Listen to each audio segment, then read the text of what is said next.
Ano sa tingin mo ang pinakamataas na lugar na kayang tirhan ng tao? Sa totoo lang, marami ang naniniwalang imposibleng mabuhay sa matataas na bundok dahil sa manipis ang hangin dito, matindi rin ang lamig at halos walang tumutubong halaman. Pero sa katunayan, may mga komunidad sa mundo na nakatira sa mahigit 16,000 feet ang taas. Sa ganitong lugar ang araw-araw na pamumuhay ay isang malaking hamon. Pero sa kabila nito may mga taong permanenteng naninirahan roon. May mga bahay, paaralan, simbahan, palengke at mga pamilyang ilang henerasyon nang namumuhay sa matataas na bundok. Pero paano sila nabubuhay sa ganitong lugar? Ano ang dahilan kung bakit pinili nilang manatili rito? At ano ang pakiramdam mamuhay sa matataas na lugar? At yan ang ating aalamin. Pero bago natin simulan ang talakayan, ay hihingi lang sana ako sa iyo ng isang like at pakisubscribe na rin ang ating channel. Napakalaking tulong na nito sa aming mga content creator. Kaya naman simulan na natin.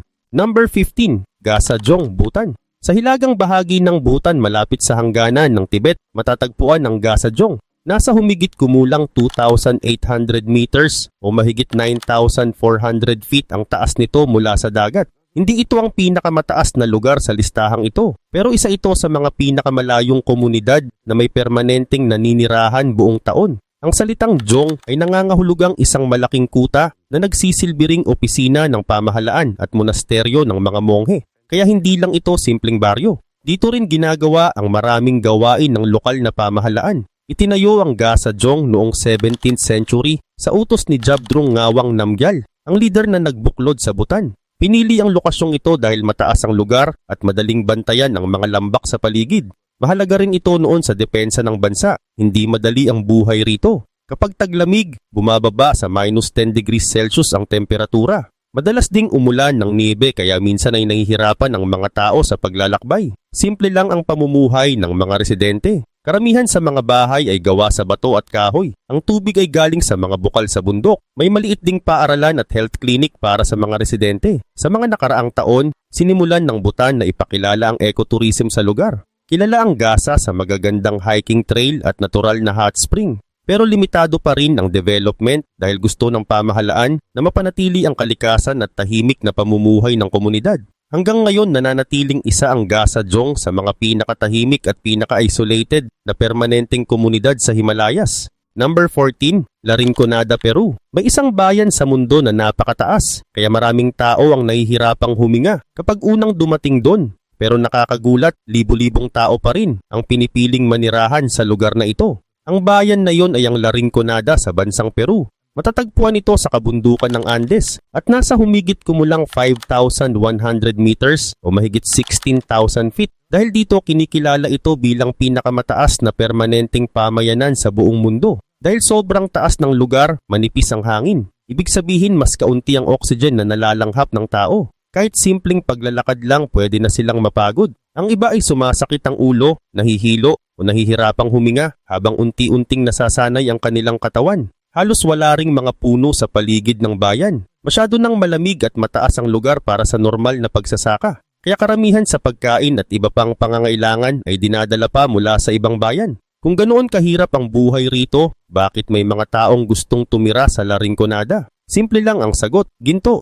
Maraming deposito ng ginto ang nasa mga bundok sa paligid ng bayan. Noong huling bahagi ng 1990s at unang bahagi ng 2000s, mabilis na tumaas ang presyo ng ginto sa buong mundo. Dahil dito, libu-libong tao ang pumunta sa La Rinconada. Ang iba ay mga minero. Ang iba naman ay nagtayo ng maliit na negosyo para kumita sa lumalaking komunidad. Sa ngayon, tinatayang nasa 30,000 hanggang 50,000 ang mga nakatira rito. Mahirap malaman ang eksaktong bilang dahil maraming tao ang palipat-lipat ng tirahan at marami ring minahan ang hindi formal na nakarehistro. Pero kahit maraming residente, kulang pa rin ang pangunahing serbisyo sa bayan. Hindi palaging may kuryente. Mahirap din ang mga kalsada, lalo na kapag masama ang panahon. Sa maraming lugar wala ring maayos na sewer system, kaya mahirap panatilihing malinis ang kapaligiran. Ang pagmimina ng ginto ang pangunahing pinagkakakitaan ng karamihan sa mga tao rito. Sa ilang minahan, ginagamit ang tinatawag na kachoryo system. Sa sistemang ito, nagtatrabaho ang isang minero ng 30 days na walang regular na sahod.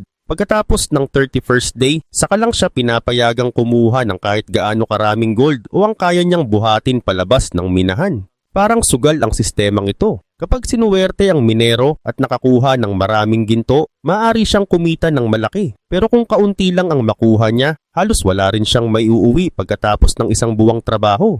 Kaya maraming tao ang umaasa na balang araw ay sila naman ang magiging masuwerte. Sa kabila ng lahat ng hirap, isa pa rin itong totoong komunidad. May mga tindahan, palengke, simbahan, maliliit na kainan at mga batang naglalaro sa mga bakanting lote. Tuloy pa rin ang normal na buhay kahit napakalamig ng panahon at manipis ang hangin. Para sa karamihan ng mga nakatira rito, hindi sila nananatili dahil komportable ang buhay. Nananatili sila dahil naniniwala silang maaaring mabago ng isang maliit na piraso ng ginto ang buhay ng kanilang pamilya. Sa Larinconada, bawat araw ay mahirap, pero para sa maraming tao, ang pag-asang makahanap ng ginto ang dahilan kung bakit patuloy silang naninirahan sa pinakamataas na permanenteng pamayanan sa buong mundo. Number 13, El Aguilar, Argentina. Sa kabundukan ng Andes sa Hilagang Argentina, matatagpuan ang El Aguilar. Ang bayang ito ay nasa humigit kumulang 3,700 meters o mahigit 12,300 feet ang taas mula sa dagat. Hindi ito tourist destination. Isa itong tunay na bayan kung saan may mga pamilyang naninirahan buong taon. Itinatag ang El Aguilar noong 1929 upang suportahan ang malaking minahan ng zinc at lead. Hanggang ngayon pagmimina pa rin ang pangunahing pinagkakakitaan ng karamihan sa mga residente. Dahil mataas ang lugar, manipis ang hangin. Kahit pag-akyat ng hagdan o pagbubuhat ng gamit ay mas nakakapagod kaysa normal. Marami rin ang nakakaranas ng altitude sickness habang nasasanay ang kanilang katawan. Tinatayang nasa 3,000 katao ang nakatira rito. Karamihan ay nagtatrabaho sa minahan. Ang iba naman ay nasa paaralan, ospital, opisina at iba pang serbisyo ng komunidad. Sa kabila ng malayong lokasyon nito, mayroon pa ring paaralan, health center, sports area, community center at maliit na sinehan. May mga festival din na nagpapakita ng kultura ng mga katutubong taga-Andes at ng modernong Argentina. Pero hindi nawawala ang mga pagsubok. Kapag taglamig, maaaring maisara ang mga kalsada dahil sa niyebe at malalakas na hangin. Kapag nangyari iyon, naaantala rin ang pagdating ng pagkain at iba pang supply. Sa kabila ng lahat ng ito, patuloy pa ring nabubuhay ang El Aguilar. Pinapatunayan ng bayang ito na kaya pa ring bumuo ng isang matatag na komunidad kahit sa napakataas at napakahirap na lugar. Number 12, Tuiwa, Tibet. Sa Tibetan Plateau, matatagpuan ang Tuiwa, isa sa mga pinakamataas na permanenteng pamayanan sa buong mundo. Nasa mahigit 5,000 meters o humigit kumulang 16,600 feet ang taas nito mula sa dagat. Hindi ito mining town o military base. Isa itong maliit na komunidad ng mga Tibetan na pangunahing nag-aalaga ng mga hayop. Napakahirap ng buhay rito. Halos kalahati lang ng oxygen ang mayroon sa hangin kumpara sa mga lugar na nasa sea level. Hindi rin halos tumutubo ang mga pananim dahil sobrang lamig ng lupa sa halos buong taon. Ang tubig ay kinukuha mula sa natutunaw na yelo at mga bukal sa bundok. Ang ibang pagkain, gamot at mga gamit ay dinadala pa mula sa malalayong bayan. Kahit ang simpleng trabaho ay mas nakakapagod. Ang pag-aalaga ng mga hayop, pagkuha ng tubig at paghahanda ng apoy ay nangangailangan ng mas maraming lakas. Napag-aralan din ng mga scientist ang mga taong nakatira rito. Ayon sa mga pag-aaral, may natural silang kakayahang mas makayanan ang manipis na hangin kumpara sa karamihan ng tao. Wala ring mga restaurant, shopping center o maraming sasakyan sa Tuiwa. Tahimik ang pamumuhay at malapit ang samahan ng komunidad. Sa kabila ng matinding lamig at manipis na hangin, nananatili pa rin ang Tuiwa bilang isa sa mga pinakamatataas na permanenteng komunidad sa buong mundo. Number 11, Alma, Colorado. Sa estado ng Colorado sa Amerika, matatagpuan ang Alma.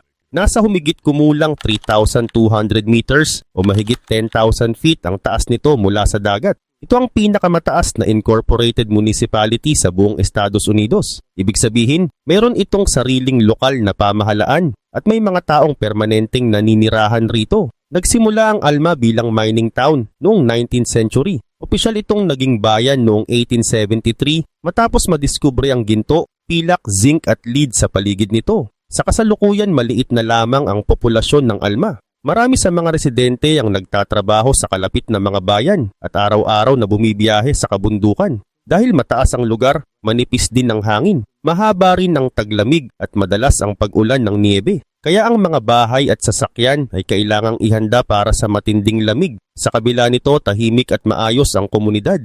Tuwing tag-init, nagkakaroon pa sila ng mga art at music festival na dinarayo ng mga bisita. Marami ang pinipiling manirahan sa Alma dahil sa tahimik nitong kapaligiran at magandang view ng Rocky Mountains. Number 10, Wenquan, Tibet. Malapit sa hangganan ng Xinjiang sa Tibet matatagpuan ang maliit na pamayanan ng Wenquan. Ang pangalan nito ay nangangahulugang hot spring. Nasa humigit kumulang 4,800 meters o mahigit 15,900 feet ang taas nito mula sa dagat. Isa ito sa pinakamataas na administrative village sa buong China. Tinatayang nasa 200 o mas kaunti pa ang permanenteng nakatira rito. Karamihan ay mga Tibetan na pamilya at ilang government personnel. Malapit ang Wenquan sa Qinghai-Tibet Highway at sa Qinghai-Tibet Railway, ang pinakamataas na railway sa buong mundo. Dahil dito mas madali itong marating kaysa sa ibang matataas na komunidad, pero hindi pa rin madali ang buhay rito. Manipis ang hangin at halos kalahati lang ng oxygen ang mayroon kumpara sa sea level, kaya mabilis mapagod ang mga bagong dating. Ang mga bahay ay gawa sa bato at mud brick para mas mapanatili ang init sa loob. Ang kuryente naman ay galing sa maliliit na generator at solar panels. Sa mga nakaraang taon, nagdagdag ang pamahalaan ng China ng ilang pangunahing serbisyo tulad ng mas maayos na supply ng tubig, health clinic, at mas magandang insulation ng mga bahay. Pero nananatiling hamon ang matinding klima. Kapag nagbago ang panahon at supply ng tubig, naapektuhan din ang kabuhayan ng mga pamilyang umaasa sa pag-aalaga ng mga hayop. Sa kabila ng lahat ng ito, patuloy pa ring naninirahan ng mga tao sa Wenquan, isa sa pinakamataas na permanenteng komunidad sa China. Number 9, Parinacota, Chile. Sa pinakahilagang bahagi ng Chile matatagpuan ang Parinacota. Malapit ito sa hangganan ng Peru at Bolivia at nasa humigit kumulang 4,300 meters o 14,000 feet ang taas mula sa dagat. Tinatayang 100 hanggang 200 katao lang ang permanenteng nakatira rito. Kaya isa ito sa pinakamataas na tuloy-tuloy na tinitirhang komunidad sa South America. Napapalibutan ang Parinacota ng matataas na bulkan at malalawak na damuhan. Kilala rin ang lugar sa mga lawa kung saan makikita ang mga pink flamingo. Karamihan sa mga residente ay nag-aalaga ng lama at alpaka. Mahalaga ang mga hayop na ito dahil nagbibigay sila ng lana, karne at kabuhayan sa komunidad. May maliit na paaralan sa baryo. Pero kapag high school na ang mga bata, kailangan na nilang lumipat sa ibang bayan para mag-aral. Unti-unti ring dumarami ang mga turista dahil sa magandang tanawin. Pero hindi pa rin ito naging malaking tourist destination dahil marami ang nahihirapang huminga sa mataas na lugar. Hanggang ngayon, nananatiling tahimik ang Parinacota at patuloy na pinapanatili ng mga residente ang kanilang tradisyonal na pamumuhay. Number 8, La Paz, Bolivia. Ang La Paz ang pinakamataas na capital city sa buong mundo. Matatagpuan ito sa Bolivia at nasa pagitan ng humigit kumulang 3,200 hanggang 4,000 meters ang taas mula sa dagat. Depende sa bahagi ng lungsod. Nakatayo ang lungsod sa loob ng isang malalim na lambak na napapalibutan ng matataas na bundok. Dahil dito kakaiba ang itsura ng La Paz kumpara sa ibang capital city. Sa mas mababang bahagi ng lungsod, mas mainit ng kaunti at mas marami ang oxygen. Samantalang sa mas matataas na lugar, mas malamig at mas manipis ang hangin. Dahil sa taas ng lugar, maraming turista ang mabilis hingalin kapag unang dumating. May ilan ding nakakaranas ng altitude sickness habang nasasanay ang kanilang katawan. Sa kabila nito, normal ang buhay sa La Paz. May mga paaralan, negosyo, opisina ng pamahalaan at milyon-milyong taong naninirahan rito buong taon. Pinatutunayan ng La Paz na kahit napakataas ng isang lungsod, maaari pa rin itong maging sentro ng negosyo, kultura at pamahalaan ng isang bansa. Number 7, Shingo, India. Sa kabundukan ng Himalayas sa India, matatagpuan ang Shingo. Nasa humigit kumulang 4,400 meters o 14,500 feet ang taas nito mula sa dagat. Mas mababa sa 200 katao ang permanenteng nakatira rito. Karamihan ay kabilang sa Brokpa, isang maliit na grupong etniko na matagal nang naninirahan sa rehiyong ito. Hindi nabuo ang Shingo dahil sa pagmimina o turismo. Nabubuhay ang komunidad sa pagsasaka at pag-aalaga ng mga hayop. Dahil manipis ang hangin at malamig ang klima, kakaunti lang ang pwedeng itanim. Kabilang dito ang barley, peas at ilang root vegetables. Nag-aalaga rin sila ng yak at mga kambing na pinagkukunan ng gatas, karne at lana. Mahalaga rin sa kanila ang kanilang kultura. Hanggang ngayon ipinagdiriwang pa rin nila ang kanilang mga tradisyon, sayaw at mga festival na ipinapasa mula sa matatanda hanggang sa mga bata. Malapit ang samahan ng mga residente. Kapag may kailangang ayusin o may dumating na malakas na niebe, nagtutulungan ang buong komunidad. Sa kabila ng matinding lamig at mataas na bundok, nananatiling buhay ang Shingo at isa pa rin ito sa mga pinakamalayong permanenteng komunidad sa India. Number 6, Chivay, Peru. Sa kabundukan ng Andes sa Peru, matatagpuan ang Chivay. Nasa humigit kumulang 3,600 meters o 12,000 feet ang taas nito mula sa dagat. Ito ang kabisera ng Kailoma Province at may populasyong nasa 5,000 katao. Isa rin ito sa pinakamahalagang bayan malapit sa Colca Canyon, isa sa pinakamalalim na kanyon sa buong mundo. Makikita pa rin sa Chivay ang kasaysayan ng mga Inca at ng panahon ng mga Espanyol. May lumang simbahan, plaza at mga kalsadang bato na ginagamit pa rin hanggang ngayon. Kilala rin ang bayan sa makukulay na tradisyon nito. Tuwing pista nagsasayaw ang mga residente habang suot ang kanilang tradisyonal na kasuotan. Malapit din sa Chivay ang La Calera Hot Springs. Maraming turista at residente ang pumupunta rito upang mag-relax sa mainit na tubig mula sa ilalim ng lupa. Sa kabila ng mataas na lugar at manipis na hangin, nananatiling masigla ang Chivay at isa pa rin ito sa pinakamahalagang bayan sa Peruvian Andes. Number 5, Karzok, India. Sa rehiyon ng Ladakh sa India matatagpuan ang Karzok. Nasa humigit kumulang 4,500 meters o mahigit 14,800 feet ang taas nito mula sa dagat. Mas mababa sa 200 katao ang permanenteng nakatira rito. Kaya isa ito sa pinakamataas at pinakamalayong komunidad sa India. Dahil napakataas ng lugar, manipis ang hangin at mahirap ang buhay. Kapag taglamig, bumababa sa minus 20 degrees Celsius ang temperatura at maaring matabunan ng niebe ang buong baryo. Karamihan sa mga residente ay mga Tiangpa na nag-aalaga ng mga yak at mga kambing. Sa mga kambing na ito nanggagaling ang sikat na pashmina wool, isa sa pinakamahal na uri ng lana sa mundo. Sa gitna ng baryo ay matatagpuan ang isang Buddhist monastery na mahigit 300 years nang nakatayo. Hanggang ngayon mahalagang bahagi pa rin ito ng buhay ng komunidad. Kaunti lang ang mga turistang pumupunta rito. Sinasadya rin ng pamahalaan na limitahan ang development upang maprotektahan ang kalikasan. Sa kabila ng matinding lamig at manipis na hangin, patuloy pa ring namumuhay ang mga tao sa Karzok at pinapanatili ang kanilang tradisyon sa loob ng maraming henerasyon. Number 4, Potosi, Bolivia. Sa Bolivia matatagpuan ang Potosi, isa sa pinakamataas na lungsod sa buong mundo. Nasa mahigit 4,000 meters o 13,400 feet. Ang taas nito mula sa dagat. Noong panahon ng mga Espanyol, isa ito sa pinakamayayamang lungsod sa buong Amerika dahil sa napakaraming pilak na nakukuha sa Cerro Rico o Rich Mountain. Hanggang ngayon mahigit 200,000 katao ang permanenteng nakatira rito. Hindi lang pagmimina ang kabuhayan dito. May mga paaralan, universidad, ospital, palengke at museo rin ang lungsod. Dahil mataas ang lugar, maraming turista ang nakakaranas ng altitude sickness. Pero para sa mga residente, normal na bahagi na ito ng kanilang buhay. Kilala rin ang Potosi sa lumang sentro ng lungsod nito na kinilala bilang UNESCO World Heritage Site dahil sa makasaysayang mga gusali at simbahan. Hanggang ngayon, nananatiling mahalagang bahagi ng kasaysayan at kultura ng Bolivia ang Potosi.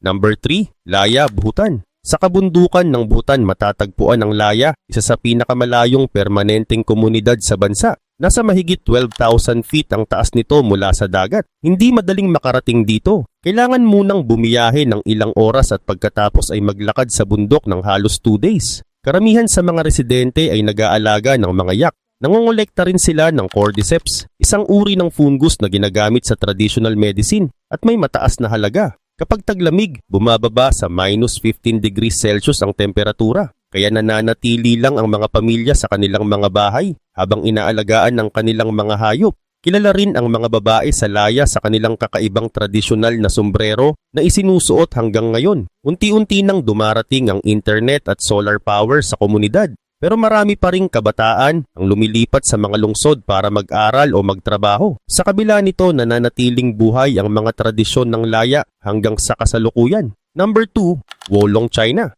Sa lalawigan ng Sichuan sa China matatagpuan ang Wolong. Nasa pagitan ito ng humigit kumulang 12,500 hanggang 13,000 feet ang taas mula sa dagat. Kilala ang Wolong sa buong mundo dahil sa mga giant panda conservation center. Pero bukod dito, isa rin itong tunay na komunidad na tinitirhan ng mga Tibetan sa loob ng maraming henerasyon.